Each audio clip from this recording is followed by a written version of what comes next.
Tudo bem, pessoal? Bom dia. Hoje nós vamos ter uma aula com o professor Gabriel Ferreira Rosim, médico clínico e pneumologista, membro do Serviço de Medicina Preventiva e Check-up do Hospital Israelita Albert Einstein, certificado internacional em Medicina do Estilo de Vida, e fundador do Colégio Brasileiro de Medicina do Estilo de Vida, certo? Então, muito bem-vindo. O tema da aula vai ser o que ainda podemos aprender sobre estilo de vida saudável. Muito obrigado, Luciano. Obrigado pelo convite. É um prazer estar de volta aqui, depois de alguns anos, não vou falar quantos. E eu sou pneumologista e clínico formado aqui no HC e no INCOR, mas depois, ao longo do tempo de prática profissional, eu comecei a trabalhar com check-up, com prevenção, e então comecei a me interessar pela questão da prevenção baseada em boa evidência, e comecei a estudar, então, sobre medicina do estilo de vida. Fiz essa certificação internacional, e fui um dos fundadores do Colégio Brasileiro de Medicina do Estilo de Vida, com a ideia de transmitir esse conceito aqui no Brasil, e tentar trazer mais gente para essa ideia da prevenção bem feita. Eu começo com a ideia da evolução. Por quê? Porque eu acho que é uma boa a gente pensar em como a gente construiu os nossos mecanismos de sobrevivência, né, desde que a gente era um hominídeo primitivo, assim, e lembrar que a gente vem de uma ordem de primatas que evoluem alguns milhões de anos na escala evolutiva do planeta, certo? Desde esses milhões de anos aqui, as adaptações naturais que a gente precisava ser bem-sucedido para sobreviver no ambiente natural eram adaptações para sobrevivência a curto prazo, certo? A gente precisava saber fugir de um inimigo, a gente precisava saber achar uma comida, identificar uma comida que está boa ou que está ruim, certo? Então, eram adaptações pertinentes à sobrevivência a curto prazo. Se eu sobrevivia tempo suficiente para poder gerar minha prole, beleza. A vida prosseguia e a evolução continuava, certo? Isso confere para a gente uma séria miopia. A gente não tem uma intuição de enxergar para o futuro. A gente não tem a intuição de olhar para um pedaço de pizza e falar, nossa, isso aqui vai me dar diabetes daqui a 20 anos. Certo? A gente tem uma intuição forte de falar, isso aqui é gostoso, eu quero comer, e quero comer mais. Né? A gente não tem a intuição de falar, cara, eu preciso levantar daqui e me exercitar porque eu vou ter osteoporose e fratura quando eu tiver 85 anos. Né? Agora, a gente tem a intuição de preservar a energia. E essas adaptações todas foram úteis para a sobrevivência no ambiente natural, mas elas não são úteis para nos preservar a saúde e ter longevidade. Ok? Isso é muito importante porque a gente tem uma tendência a fazer associações de curto prazo, de causa e efeito. Isso nubla muito o nosso pensamento, especialmente o nosso pensamento científico. Porque antes a gente achava que a Terra era o centro de tudo, certo? E só através do pensamento científico que a gente conseguiu colocar ela no lugar, não nesse lugar. Né? A gente achava que a Terra era plana, bastava você olhar para ali, não, é plano. Né? Não. A gente conseguiu, através do pensamento científico, colocar a Terra no seu lugar e até imaginar o que poderia estar além do cosmos. Certo? Quer dizer, o nosso desenvolvimento científico leva a gente para lugares que estão muito além da nossa observação crua do concreto aqui do dia a dia. Isso é super importante porque essa mesma ciência que a gente aplica para o desenvolvimento do conhecimento médico, a gente precisa aprender a confiar nela, e criticá-la e confiar, para que a gente possa também tomar decisões importantes a nosso respeito. Ok? Por muito tempo, falando da saúde agora, por muito tempo a nossa perspectiva de vida... Você quer falar uma coisa, Márcia? Por muito tempo, a nossa perspectiva de vida era muito ruim. Foi só depois da Revolução Industrial, com um pouco mais de condição de vida ali nas cidades, que a gente começou a destoar um pouquinho da perspectiva média de viver 35 anos ou 40 anos no máximo. Na média. Isso muito por causa das crianças, que era raro você ter uma criança saudável. 50% das pessoas morriam antes dos 5 anos.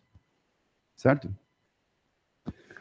E aí, ok, e dali para frente, dos 1900, ok, esse gráfico subindo aqui, aumentando a perspectiva de vida, mas por muito tempo, gente, a gente tinha que lidar com desafios que eram aqui, ó, eram desafios à sobrevivência, certo? Isso e na maior parte do tempo em que a nossa espécie evoluiu no ambiente natural, na maior parte, certo? Esse mundo civilizado representa uma parcela de tempo muito pequena. Essa brincadeira aqui é a morte navegando no rio Tâmisa, com uns bichos mortos aqui, porque o rio Tâmisa era aqui no rio Tietê, né? Rio Pinheiros, era um esgotão a céu aberto. E era um exemplo da porqueira que era o ambiente urbano, industrial, na época vitoriana. Cólera e tuberculose e doenças infecto-contagiosas ali, né? A maior chance de você morrer ali era uma pneumonia, uma cólera, diarreia, alguma coisa assim. E naquela época, tinha muito pouco para fazer para um paciente. Você tinha um paciente com pneumonia, que estava lá meio séptico, com febre, uma criança ali deitada, sei lá, pegou uma diarreia e está séptica, e o que o médico pode fazer por ela em 1800? Basicamente nada, né? Nada do que a gente usa hoje era disponível naquela época, certo? Basicamente nada. E, embora pouquíssimas pessoas hoje estejam num estado de pobreza e miséria nesse nível, que não tem acesso à água, que não tem acesso ao alimento, embora esteja crescendo no Brasil, infelizmente, mas uma situação de miséria onde você não tem condições elementares, agora, as maiores causas de morte não são mais essas, doenças infecto-contagiosas e higiene, falta de alimento e água tratada. Certo? Ou seja, pensando na evolução do nosso cuidado, uma das principais evoluções que a gente teve é tratar a água e não morrer mais de cólera, não morrer mais de diarreia, não morrer mais de... Né, ou ter alimento disponível, e ter uma condição básica de saúde e estar bem nutrido. Então esse foi um dos grandes avanços, se não o maior avanço da medicina nos últimos séculos, foi ter uma condição de higiene melhor. O outro grande avanço da medicina é a vacinação. É não morrer mais de varíola, não morrer mais de sarampo, e estender a chance da criança sair da infância. Certo? E o outro grande avanço da medicina que a gente tem hoje é antibiótico. Se tinha uma pneumonia antes, se tinha um dente infectado, uma ferida infectada, morria. Certo? O antibiótico estendeu a vida das pessoas de um jeito... Se eu somar antibiótico, cirurgia de fraturas, ou coisas simples, vacinação e uma condição básica de higiene, a gente teve um grande ganho de expectativa de vida. Assim que a gente fez nesse processo. A gente estava só atuando nos problemas. Tem uma doença, eu vou lá e trato aquela doença. Estendi a vida daquele indivíduo. Tem um problema, tem uma fratura, vou lá, arrumo uma fratura. E ele vive mais um pouco. Tá? Só que agora, essas não são as maiores causas de morte. A gente morre de infarto, né? A gente morre de derrame, AVC, a gente morre de câncer, a gente morre de diabetes, a gente morre de demência. Certo? Essas são as causas mais frequentes de óbito hoje em dia. Ok? De acordo com o Ministério da Saúde, está ali as 10 primeiras causas de morte hoje em dia, 8 das quais estão relacionadas, 7, desculpa, talvez os acidentes de trânsito e agressões estejam relacionados também ao consumo de álcool e drogas, né? Porque é verdade. Mas praticamente todas relacionadas a doenças crônicas não transmissíveis. Ok? Tá? Especialmente as doenças ateroscleróticas, demência e DPOC. São doenças crônicas não transmissíveis. Só que qual é a questão aqui? Assim, e quem conhece esse estudo, que é o Global Burden of Disease, que mostra muito dos determinantes de saúde e de causas de perda de tempo de vida útil, e mostra ali como as doenças crônicas não transmissíveis estão crescendo gradualmente no Brasil, em contrapartida as doenças transmissíveis diminuindo. Esses dados têm mais ou menos 26 anos de aquisição, ok? E os determinantes de perda de tempo de vida útil, ou seja, DALY ali representa Disability Adjusted Life Years, são basicamente fatores de estilo de vida. Consumo de álcool e drogas, hipertensão arterial, alimentação, obesidade, tabagismo e diabetes. Ok? Numa ordem um pouquinho diferente nas mulheres, porque o abuso de álcool e drogas contribui fortemente no Brasil para mortes de causa externa, especialmente nos homens jovens, certo? Então, isso aqui são os principais causas de perda de tempo de vida útil, ou por morte precoce, ou por disability, né? Por incapacidade. E quem estava falando da parte de atividade física, né? Olha a atividade física aqui, ó. Aqui embaixo, certo? Em termos de representatividade do sedentarismo em relação alimentação, diabetes, obesidade, tabagismo, drogas. Ok? E lembrando que demora muito tempo para que a evidência científica se incorpore na prática clínica, como é que a gente continua tratando essas condições? Como que a gente sempre fez, certo? Colesterol está alto? Dá um remédio. Glicose está alta? Dá um remédio. A gente continua olhando para os exames alterados como uma doença a ser tratada e a gente usa o recurso que a gente tem à mão, como o nosso remédio, nosso raciocínio clínico, nossa capacidade de diagnóstico, para tratar aquele distúrbio do jeito que médico trata as coisas, que é dar remédio. Ou se o rim parou de funcionar, a gente substitui o rim, a gente vai lá e faz diálise. Aparece o tumor, a gente vai lá e tira o tumor. Ah, mas tira da melhor forma possível, com a cirurgia robótica, com o negócio certinho e tal. E a gente consegue, né, se preciso, tira o tumor de próstata sem lesar o nervo. Maravilhoso. Só que a gente não tratou a causa, certo? Dar remédio para o colesterol não trata em nada a causa do colesterol elevado. Tirar o câncer com a cirurgia robótica não aborda em nada a causa do câncer. Ok? Quer dizer, a gente investe muito, muito em tratamentos de doença, mas a gente investe muito pouco em outros fatores que levam as doenças a não acontecerem. Isso em termos de saúde pública, certo? A OMS já alertou para isso há muito tempo, e o documento da Time to Deliver, esse documento é um documento mais direcionado para os ministérios e lideranças, na verdade. Fala o seguinte, esse documento é bem interessante, ele fala, se vocês aí nos seus países querem evitar, ou pelo menos atenuar, o verdadeiro tsunami de doenças crônicas não transmissíveis que está vindo para os próximos anos, a única forma de fazer isso eficientemente é abordando o estilo de vida.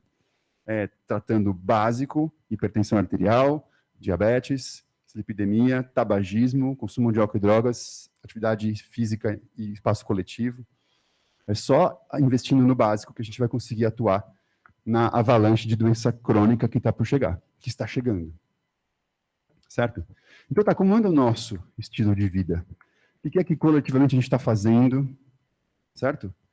Bom, a gente está passando por um sério processo de americanização da nossa dieta, certo? Quer dizer, a dieta ocidental contemporânea é uma dieta muito rica em grãos cereais processados. A gente adora uma farinha, um pãozinho, uma massinha, um docinho, uma bolachinha, certo? Açúcar, tá? Hoje, cada vez mais se consome alimentos processados, que são compostos de fragmentos de outros alimentos, e não alimentos in natura. E a gente adora uma carninha, certo? Ovos, laticínios, isso faz parte da nossa tradição alimentar. E como muito é o caso na tradição, a gente segue a tradição, a gente não questiona a tradição. Se churrasco é tradição, a gente vai, churrasco. A gente não precisa questionar se o churrasco faz bem ou não, a gente come. Certo? Isso significa que a gente tem menor quantidade de vegetais frescos, frutas, cereais, sementes, castanhas, especiarias. Isso não sou só eu que falei, existem dados estatísticos mostrando que o Brasil consome cada vez menos arroz e feijão, como nossa típica comida brasileira, e também cada vez menos sal, açúcar e óleo como ingrediente culinário, e muito mais alimentos ultraprocessados. Certo? O efeito disso está bem claro, certo? A gente tem índices cada vez maiores de obesidade. Tá? A obesidade já passa de 20% na população brasileira, sobrepeso já mais do que 55%, um IMC acima de 25%. Okay? Isso é mais intenso nas classes mais favorecidas, com menos instrução, menos dinheiro. Como é bem claro da gente perceber, o primeiro grau de fragilidade alimentar é a pessoa optar por comprar um negócio que é barato e ruim. A pessoa compra um pacotão de fofura e vem aqui para o seu ambulatório, e o almoço dela, que ela vem comendo no ônibus, um pacotão de meio quilo de fofura, porque é super barato. Certo? Assim como hipertensão arterial e diabetes, crescendo gradualmente na população, ok? De novo, nas classes mais desfavorecidas, com menos escolaridade e mais faixa etária, mostrando que existe um efeito cumulativo dessa história aqui. Não é que é normal ter hipertensão quando você é idoso, é normal a sua pressão cair se você tiver resistência vascular adequada, uma alimentação adequada, peso adequado. Agora, por que é tão comum ter hipertensão na idade avançada? Porque você tem um acúmulo de efeitos nocivos do estilo de vida, certo? O consumo de bebida alcoólica crescendo nas mulheres, razoavelmente estável, talvez um pouquinho maior nos homens. E uma das poucas notícias favoráveis é o tabagismo. que caiu incrivelmente desde os anos 80, 90, que era ao redor de 30% na população, e com tantas e tantas medidas anti-tabaco, de restrição de fumo em locais fechados e restrição de propaganda, hoje a gente tem ao redor de 10% da população adulta que fuma. O problema é que tem um tempo de latência entre não fumar e a população não ter câncer e enfisema. Então, ainda estamos com DPOC ali na 4ª causa de morte, certo? Vai demorar umas décadas até que isso seja significativamente mais baixo. E atividade física? Bom, a gente cada vez mais se desloca desse jeito, certo? A gente cada vez mais se desloca sentado, seja num transporte coletivo, seja no nosso carro, e cada vez menos a gente tem transportes ativos. Aliás, carro é um sinal de status. Se você pode comprar um carro e agora deixar de ir de ônibus, você está melhor na sua vida, certo? A gente tem cada vez menos trabalhos ativos, trabalhos que usam a força do corpo como energia do trabalho, ok? Cada vez menos trabalhos ativos e cada vez mais trabalhos passivos, que são intelectuais ou processos de automação. O que antes era feito por uma linha de montagem de indivíduos, agora é feito de forma muito mais eficiente com máquinas que trabalham 24/7 e não reclamam de direitos trabalhistas, certo? Então, ok, menos uso do corpo como forma de trabalho. E no tempo livre, a gente continua sentado, certo? Fecha o Zoom, abre o Netflix, começou o lazer. Ok? Então, a gente tem também lazer sedentário. Cada vez mais, a gente, no nosso tempo livre, não faz atividade física e fica lá no Netflix, no videogame. Tá?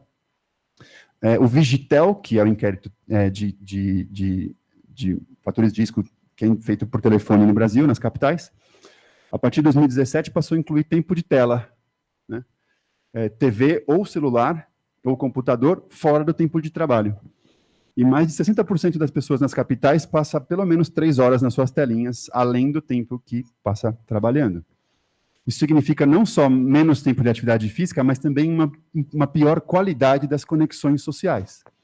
A gente sabe que a conexão social feita através da telinha é muito pior que a conexão vida real, certo? Quer dizer, a gente tem um certo limite em quantos caracteres que passa no Twitter, certo? Para poder veicular as nossas ideias de uma forma mais, enfim, elaborada, e do que usar emojis e outras coisas assim para se comunicar, ok?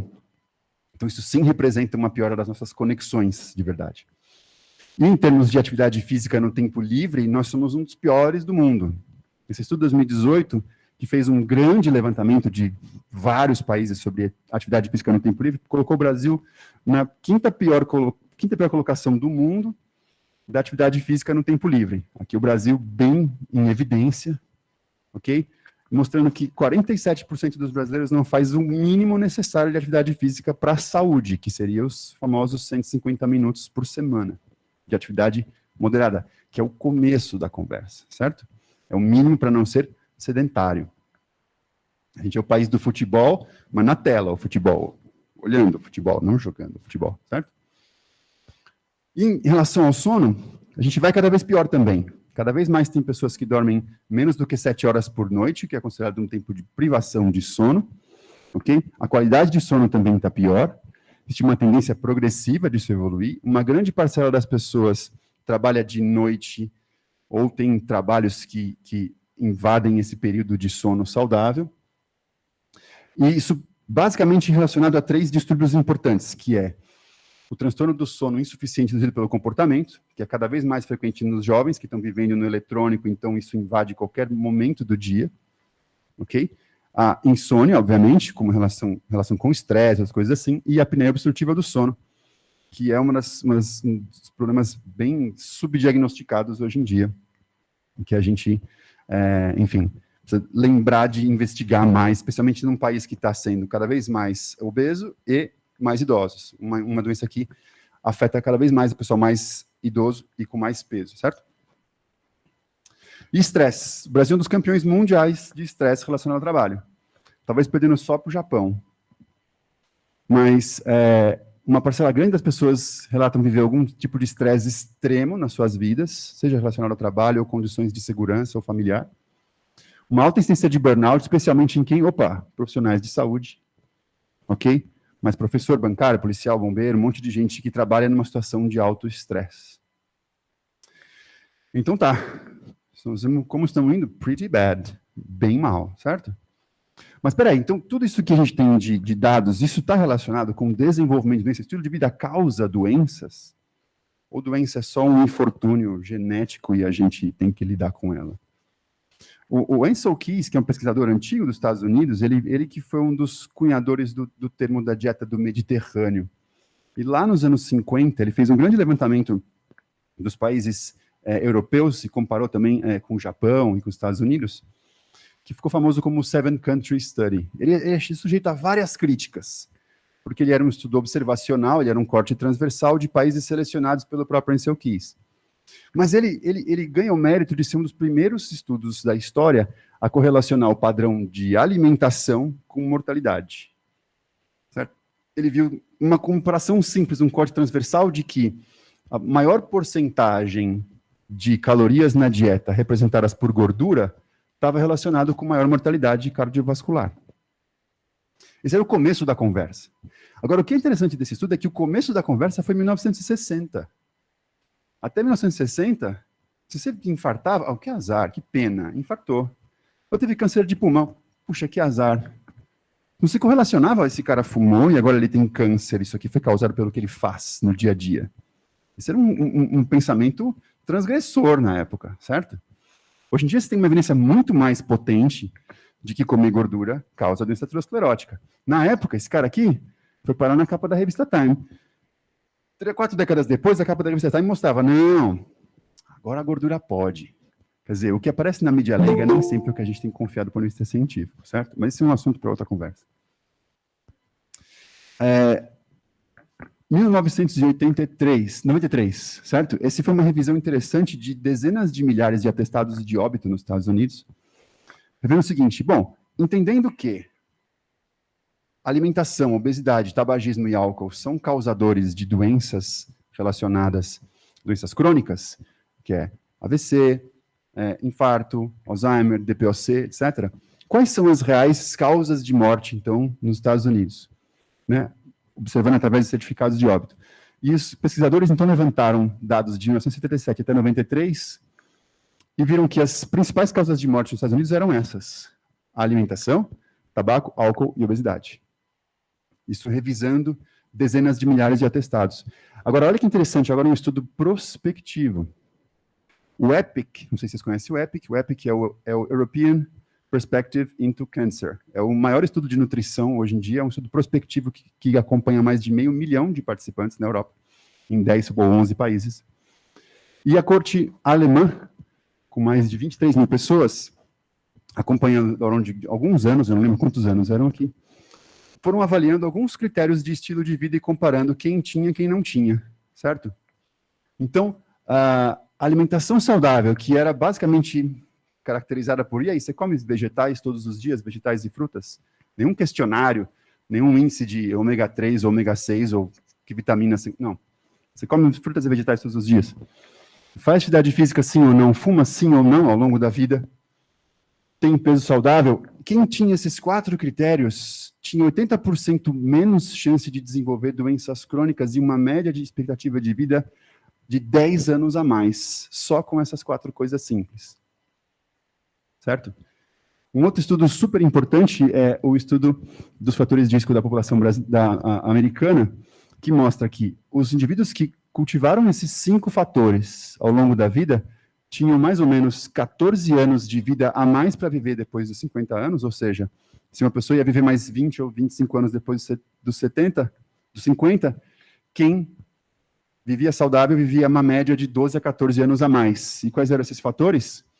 Atividade física, o mínimo, uma dieta saudável, aqui um score um pouco mais elaborado, o Healthy Eating Index é um score que leva em consideração quantos alimentos não processados você consome. Não fumar ao longo da vida, manter um peso saudável e um consumo no máximo moderado de álcool. Só isso fazia as pessoas viverem mais do que 10 anos a mais na sua expectativa média de vida. Ok? Simples assim.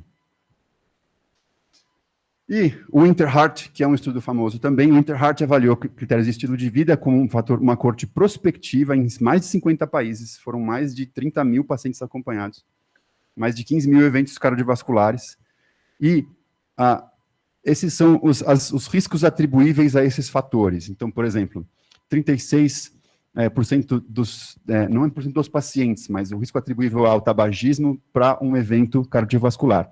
Consumo de vegetais e frutas, exercício, álcool, hipertensão, diabetes, peso, estresse e dislipidemia. Dos 15 mil eventos observados nesse estudo, 91% tinha relação com algum desses fatores.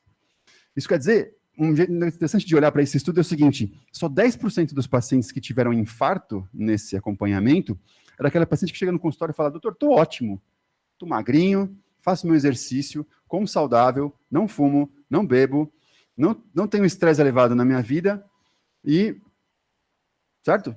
Só 10% dos infartos eram pessoas que eram previamente bem de estilo de vida. O resto, todo mundo tinha alguma coisa, ou dislipidemia, ou estresse alto, ou era obeso, ou diabetes, ou fuma. Ok?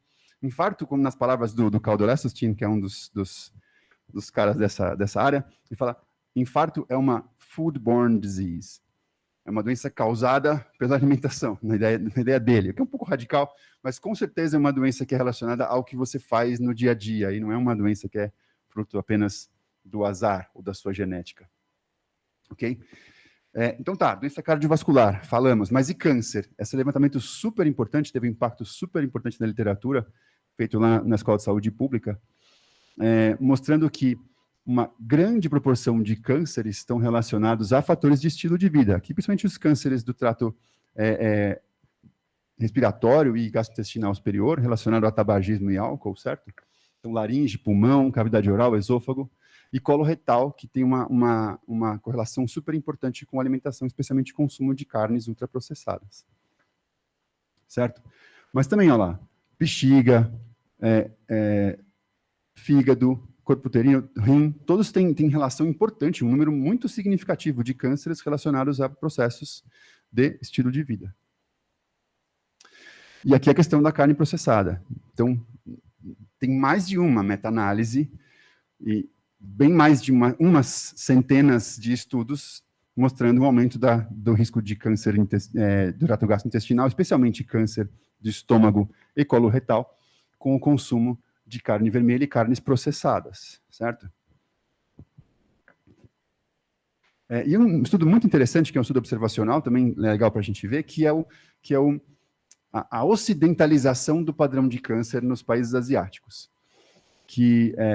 Então, tem dados variáveis aqui da China, do Japão, alguns com tempo maior de observação, outros com tempo menor, mas mostrando como os padrões de câncer estão mudando, ou mudaram nesses países conforme eles foram se ocidentalizando. Né? Mais pessoas vivendo nas cidades, mais tabagismo, alimentação mais ocidental. E olha lá, câncer coloretal subindo ao longo das décadas, câncer de próstata subindo, câncer de mama subindo. Então, teve um aqui que talvez um pouquinho mais baixo. Mas, na média, vocês veem, as tendências todas são de subir, certo? Quer dizer, esses cânceres são os cânceres mais comuns na população ocidental e não eram os cânceres mais comuns nos orientais até essa cultura ocidental chegar para o lado de lá. Outra coisa interessante, o sedentarismo, né? A gente fica pensando, puxa, é uma questão de condicionamento ou de peso. Não, só o fato de você estar parado já pode contribuir para a doença cardiovascular. Esse estudo muito interessante, que é um estudo prospectivo também, mostrou que as pessoas que tinham atividade física, mas também não ficavam sentadas no seu dia, eram meio que a referência. Aqui o menor risco de doença cardiovascular.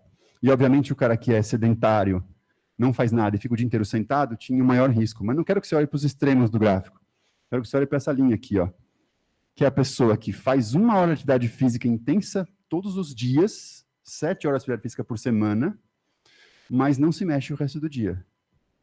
Esse cara tinha mais ou menos o dobro do risco de doença cardiovascular, mas esse risco era equiparável ao risco da pessoa que não fazia esporte nenhum, mas não ficava parado o dia inteiro. O cara que não trabalha sentado, o cara que, sei lá, trabalha no chão de fábrica, trabalha numa loja, trabalha em pé, faz seu deslocamento diário a pé, faz suas compras a pé, ok? Então, quer dizer, Existe um risco independente para doença cardiovascular, que é ficar parado, além de ser sedentário, e que a gente precisa levar em consideração também. E a gente pode enumerar aqui uma série de outros estudos correlacionando fatores de estilo de vida, como, por exemplo, duração e qualidade do sono com doença aterosclerótica, ou isolamento social e mortalidade, isolamento social e demência, como, por exemplo, nesse estudo de idosos, né, isolamento, percepção de solidão e mortalidade nos idosos. Ou seja, tem uma lista infindável de estudos para trazer aqui, correlacionando fatores de estilo de vida e desenvolvimento e mortalidade por doenças crônicas.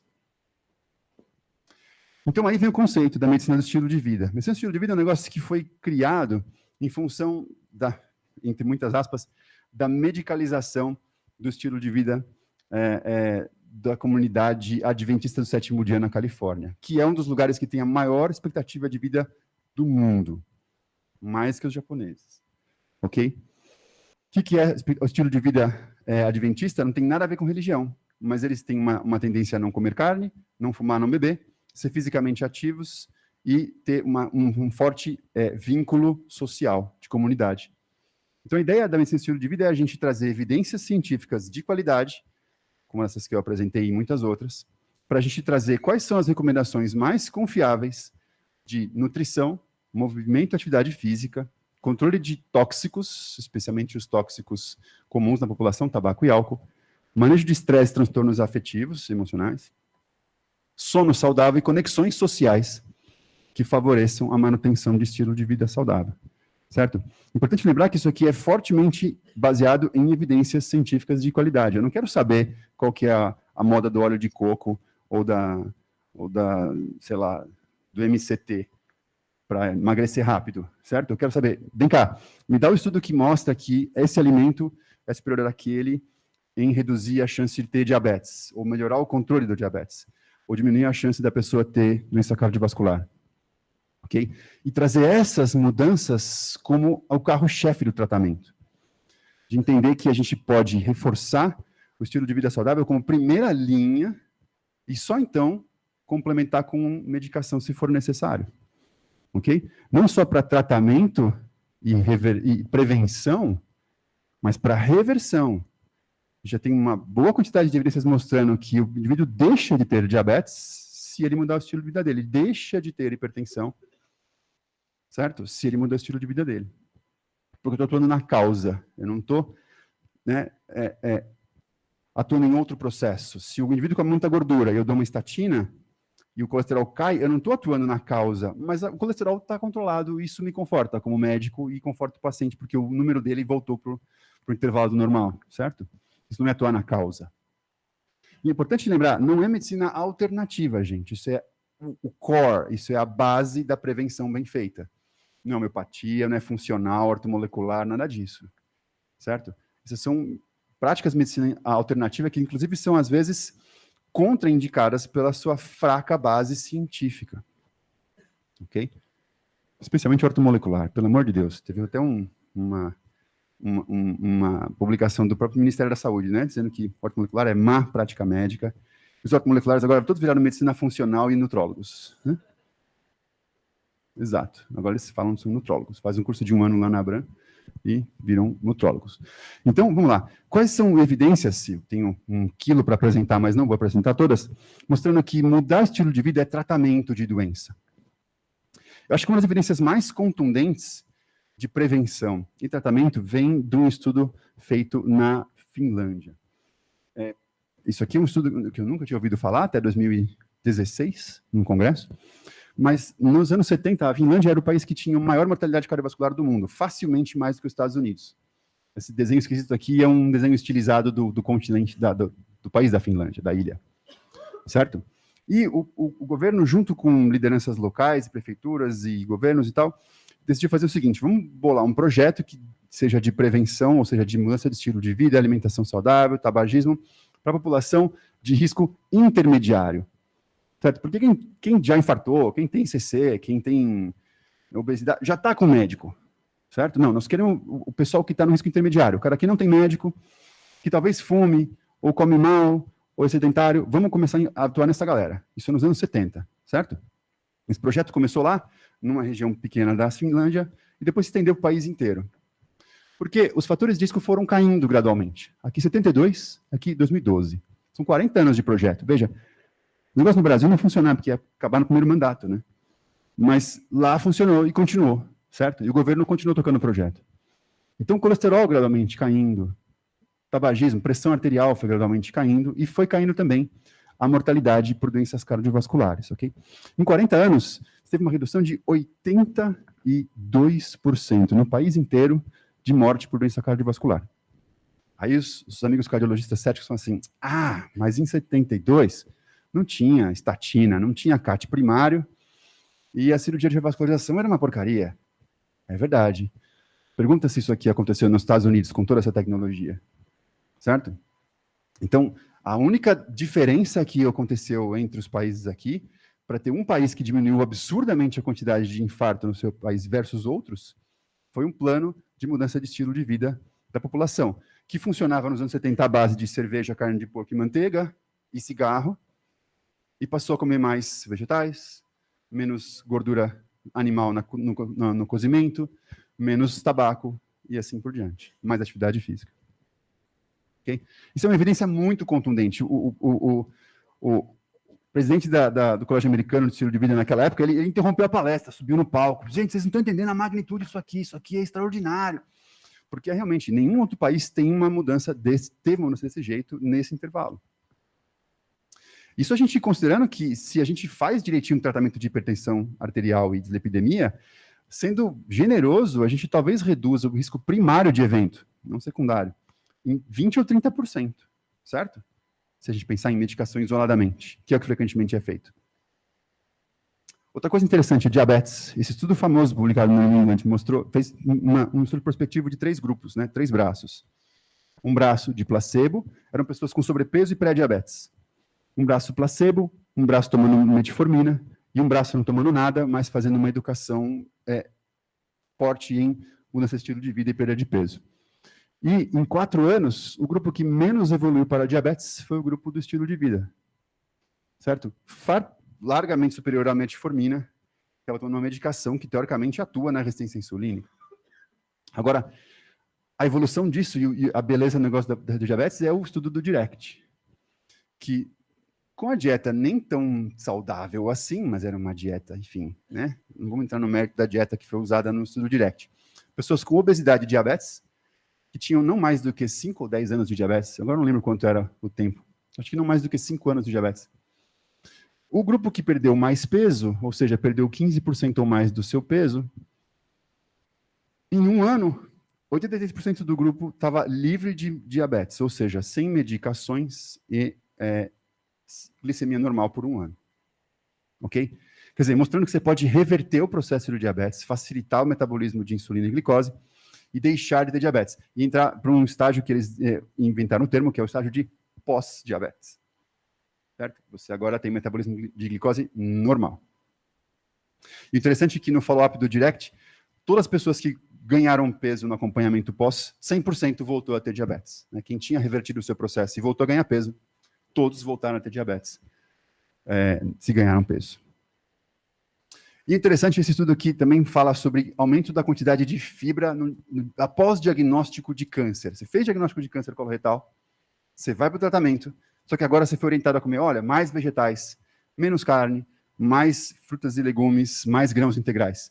E você tem um efeito de mudança de mortalidade por câncer, só de aumentar o seu consumo de fibras. Ok? Lógico que eu não vou ficar listando estudos aqui o tempo inteiro, mas alguns exemplos. E o estudo que é o mais famoso de mudança de estilo de vida é o estudo de Dean Ornish. Dean Ornish ficou famoso nos anos 90 porque ele era médico do Bill Clinton. Bill Clinton, um notório cardiopata, com 3 ou 4 pontos de safena, certo? E que, com o acompanhamento do Dean Ornish, ele realmente se ajeitou, certo? O Dean Ornish, ele tinha uma clínica, tem uma clínica, tipo um spa, certo? Pensa um Lapinha, spa, em que ele faz, você se hospeda lá por 2, 3 semanas e faz um processo de mudança de estilo de vida bem power, certo? Com meditação, um tratamento de tabagismo, com atividade física, alimentação mega ultra saudável, vegana, baixa gordura. E qual é o resultado desse estudo? Ele pegou cardiopatas graves, então são pessoas que não tinham mais onde implantar mais stent, não tinham onde implantar mais safena na coronária. Coronária grave, coronariopatia grave. Insuficiência cardíaca, fila de transplante, gente que estava assim, doença cardíaca end stage. E pegou essa galera. Vem cá, vem para a minha clínica, vamos aprender umas coisas aqui. E ele tem estudos que, em um intervalo de 5 anos, estudo coronário que em 5 anos, você tem abertura da coronária. Sumiu a placa? Não, a placa está aqui. A placa está aqui no cantinho, durinha, encolheu, mas a obstrução aliviou, ok? São pessoas que antes tinham um fluxo coronário péssimo e agora sobe ladeira, ok? Várias vezes isso já foi acusado de ser Photoshop no Congresso de Cardiologia, certo? Tá? Mas é real. Agora, isso aqui é um extremo, isso aqui é uma demonstração extrema do que uma mudança radical do estilo de vida pode conseguir, que é reverter a obstrução coronariana numa doença grave e avançada. Certo? Tem mais de um estudo que fez isso, na verdade, mas infelizmente são séries de casos, né? A metodologia é própria, não é uma coisa que a pessoa consegue replicar no consultório, mas também teve a série de casos de um outro médico, cirurgião cardíaco, Claudio Lessing, que pegou essa série de doenças graves e falou, vem cá, alimentação, atividade física e tal. E os caras realmente tiveram resultados impressionantes como esses. Então isso aqui mostra o potencial que a gente não está explorando, certo? Nem todo mundo precisaria chegar nesse nível de mudança de estilo de vida radical, mas olha o potencial que existe de terapêutica aqui, que a gente está substituindo só por remédio. Ok? Então, quer dizer, então eu vou chegar agora no meu paciente e falar assim, olha, eu assisti uma palestra lá e agora eu vou estudar essa parte de estilo de vida, então é o seguinte, ó, deixa eu te contar uma coisa. Atividade saudável, atividade física todo dia, tá bom? Só 8 horas de sono, faça mindfulness, controla seu estresse, não fuma, não bebe, se reúna com as pessoas que você ama, usa menos celular, tá bom? Que você vai viver bastante e ser feliz, ok? Então dá, tchau, vai e faz. Ok? Tá, a gente sabe que não funciona assim, certo? A gente sabe que não funciona, olha, come saudável, tá? Para de fumar, não funciona desse jeito. Para a gente poder engajar com o paciente, isso a gente não aprendeu na faculdade de medicina, a gente precisa beber da fonte da ciência do comportamento. A gente precisa estudar isso a fundo e entender que as pessoas continuam fazendo seus hábitos, por nocivos que eles sejam, por uma repetição de padrão, por uma congruência social, por uma coisa que às vezes vai além do racional. Ela pode entender, sim, que fumar dá câncer, mas ela continua fumando por várias outras razões. Então, a gente só vai conseguir conectar com o nosso paciente em termos de ajudá-lo a mudar estilo de vida se a gente entender entrevista motivacional, modelo transitório de preparação para a mudança, para entender os estágios de preparação para a mudança, estratégias de terapia cognitivo-comportamental e uma comunicação que seja de parceria. Ninguém ordena, não pode mais comer isso, que isso aqui engorda. Não funciona, a gente sabe disso, certo? E isso aqui, gente, passa longe no curso de medicina. Ninguém fala sobre isso. Ok? Tá? Então, não é de se impressionar que os médicos não saibam lidar com hábitos no consultório. Ok? É isso aqui, ó. É o médico sentadão ali, ó, com seus diplomas. Né? Pessoal, esse negócio aí de fumar faz mal, faz exercício e come saudável. Certo? Então, a gente está muito acostumado do nosso pedestal de médico, saber o que é bom para o paciente e dizer, faça, toma esse remédio aqui e não come aquilo lá que faz mal, tá bom?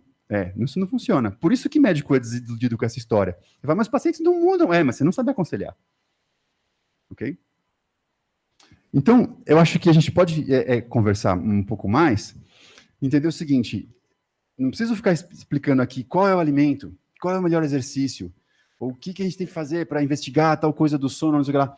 Mas entender que a gente está deixando de olhar para um potencial muito grande de terapêutica, prevenção, certo? Que está ao alcance dos pacientes fazerem. E a gente só precisa explorar outros caminhos, entender sobre esses caminhos, para conectar com os nossos pacientes de modo a gente tratá-los melhor, nos termos deles, né? Quer dizer, o hábito é do paciente. Então, como que eu vou entrar no hábito do paciente? Bom, nos termos que ele aceitar. E não só nos termos do médico, tipo, não pode, né? Então, eu estou super aberto a perguntas, eu gostaria de ouvir de vocês o que vocês acharam, o que vocês têm de impressões sobre isso e para a gente expandir essa conversa. Vamos lá. Essas mudanças comportamentais que você fala, elas são gerenciadas, elas são dirigidas por quem? Porque, assim, existe a presença do médico. Quem mais está presente nessas alterações, nesse gerenciamento dessas alterações comportamentais? Excelente pergunta, porque um dos pontos importantes que a gente cai aqui é quanto tempo a gente tem para engajar com o nosso paciente no consultório, né? E especialmente para os médicos americanos, esse tempo é mais curto ainda e eles têm que passar mais tempo ainda do que a gente ali, ó, prontuário, né? O que ele vai ter de reembolso do Medicare, e a gente tem que engajar muito com uma coisa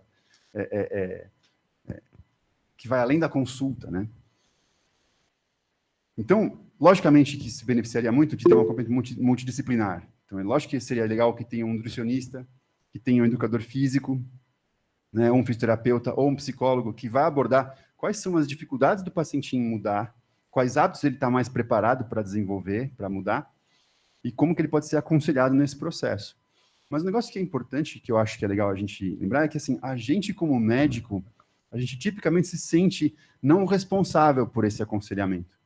Quer dizer, a prerrogativa do médico geralmente é prescrever o remédio certo, é fazer o processo diagnóstico, né?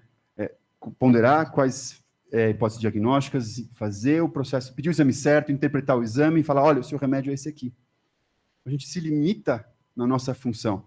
Só que a postura do médico, a opinião do médico, o aconselhamento do médico, por mais que seja simples, tem um impacto muito relevante no paciente, porque ele vem de uma posição de autoridade do médico. Se a gente enfatizar, mesmo que seja só um pouco, olha, esse remédio aqui que eu estou te passando para o colesterol, ele é importante. Tem vários estudos que mostram que reduz mortalidade cardiovascular, sim, mas, cara, isso aqui não é causado pela falta de remédio. Se você mudar sua alimentação, você pode não tomá-lo. Então, ó, você está disposto a aprender mais sobre isso? Quem sabe marcar com um nutricionista? Você entende por que o seu colesterol subiu? Posso te explicar? Né? Quando a gente trazer um pouco de conhecimento, que seja um pouco numa consulta, a gente expande a autonomia do paciente em decidir e ele se torna um pouco mais coparticipativo no processo, por mais que seja um pouquinho, né? E tem um negócio interessante que, por mais que a gente vai encaminhar para a Nutri, né, depois, assim, se a gente identificar que, puxa, a questão do cara é metabólica, obesidade, ele precisa de um acompanhamento nutricional. Vamos encaminhar para a Nutri, a gente não tem essa habilidade, né? Mas a gente tem que enfatizar que isso é importante. E muitas vezes os pacientes saem de uma consulta médica sem essa recomendação de comer saudável, por exemplo, né? Estou dando um exemplo da alimentação, que acho que é uma das coisas mais típicas. Então, sim, isso valoriza uma equipe multidisciplinar, né? Oi, o doutor Alfredo está online, levantou a mão. Pode falar, Alfredo.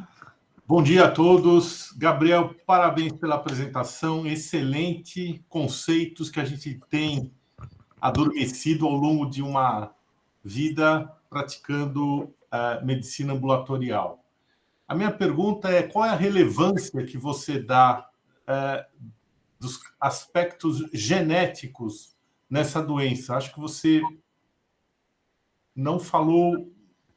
Você falou de causas externas, vamos dizer assim, de comportamento. E qual é o peso da genética nessa prevenção? Obrigado.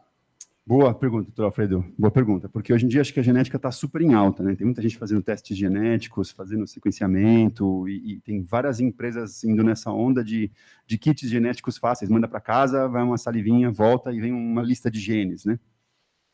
Muitos desses genes têm relevância para câncer, muitos dos genes têm relevância como polimorfismo para metabolismo de colesterol, por exemplo. Então, tem algumas coisas que a gente sabe que a genética é absurdamente relevante, mas uma coisa interessante que eu já ouvi falar, inclusive de uma ganhadora do Nobel de Genética, que é Elizabeth Blackburn, que estuda, ela estuda, a linha de pesquisa dela é a extensão dos telômeros e longevidade, né?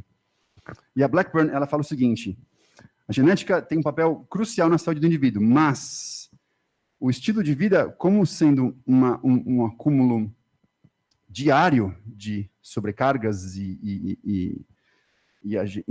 enfim, e agressões e toxinas, tem um papel mais relevante no desenvolvimento de doença crônica do que a genética exclusivamente. Você pode ver isso em estudos de gêmeos idênticos.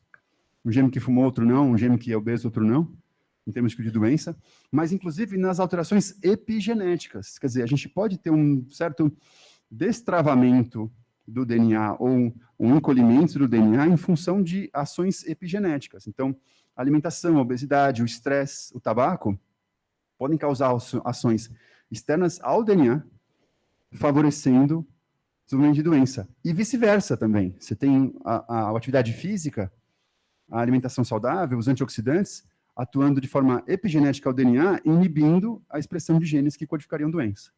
Tá? É lógico que esse assunto ele é altamente complexo e multifatorial, e é difícil dizer só assim, é epigenético ou não, é genético ou não, porque a doença não é codificada por um único gene, quase nunca, né? Tirando, sei lá, anemia falciforme, né? As doenças não são codificadas por um único gene. Então, é um negócio difícil de discutir. Mas, o que a gente ouve falar bastante dos geneticistas é que é algo entre 80 e 20, pelo menos. 80% culpa do estilo de vida, 20% genética. Talvez mais. Né? Depende da doença, claro. Enfim.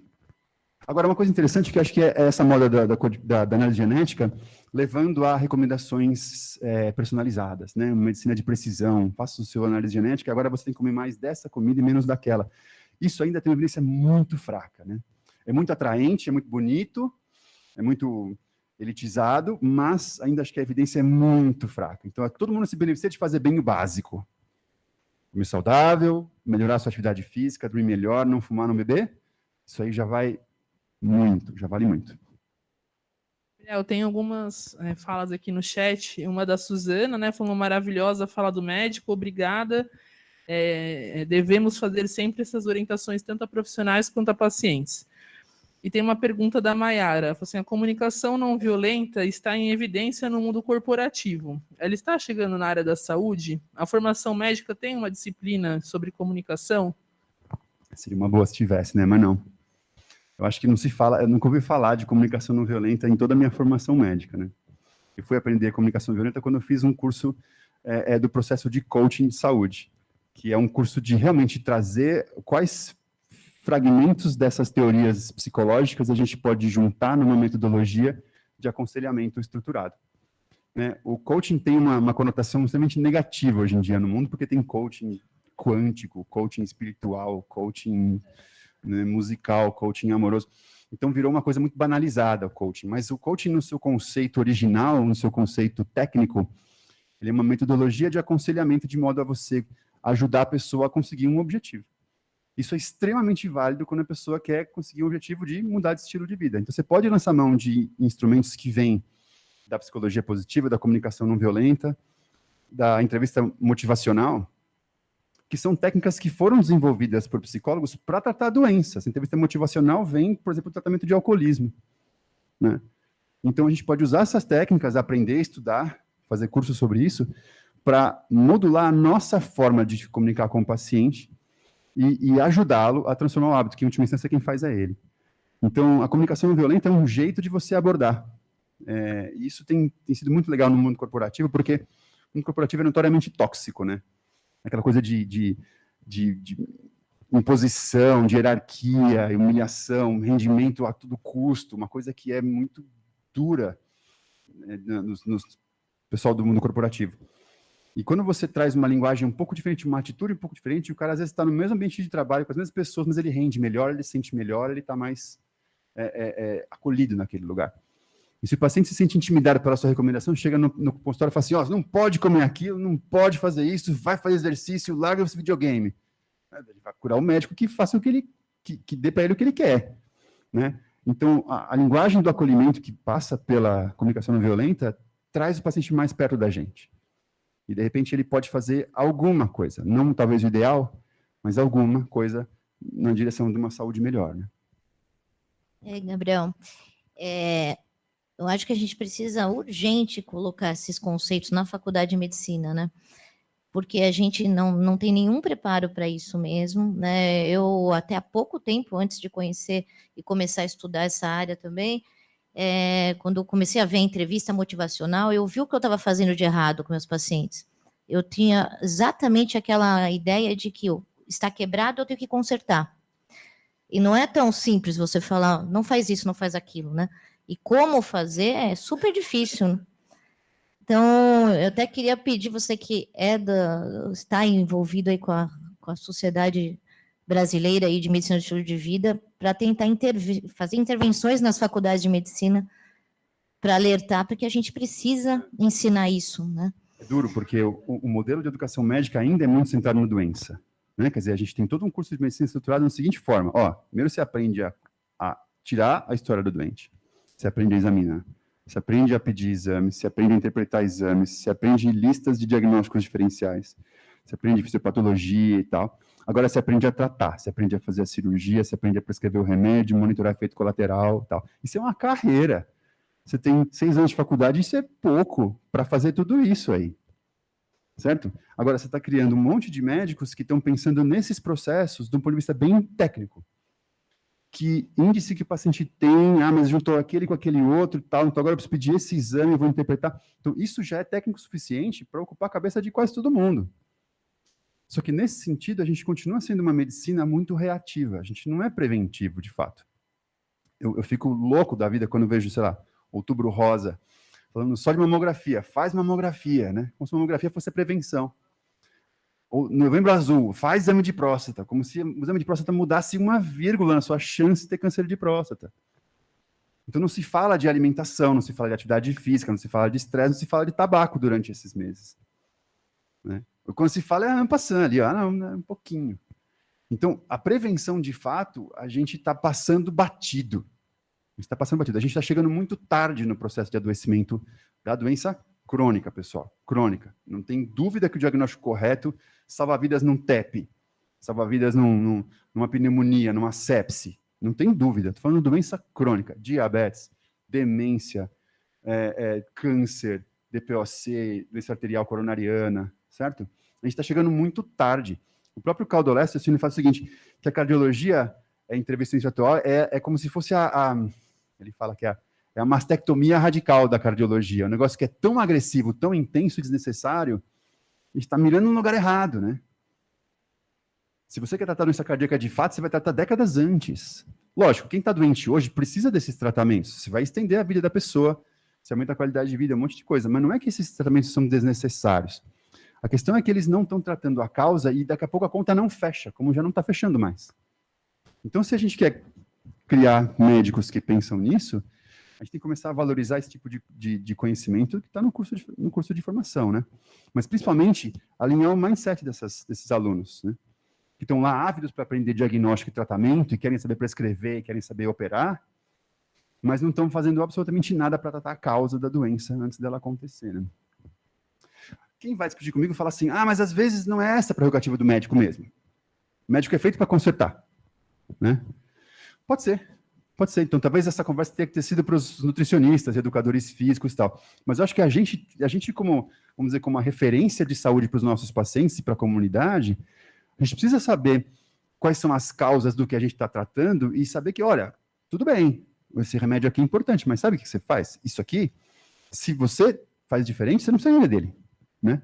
E também está atrelado a um lance de interesse, um conflito de interesse importante, né? Quanto que a indústria quer continuar vendendo os seus remédios, quanto que as indústrias querem continuar vendendo os seus estentes e os hospitais que lucram em cima do processo da doença.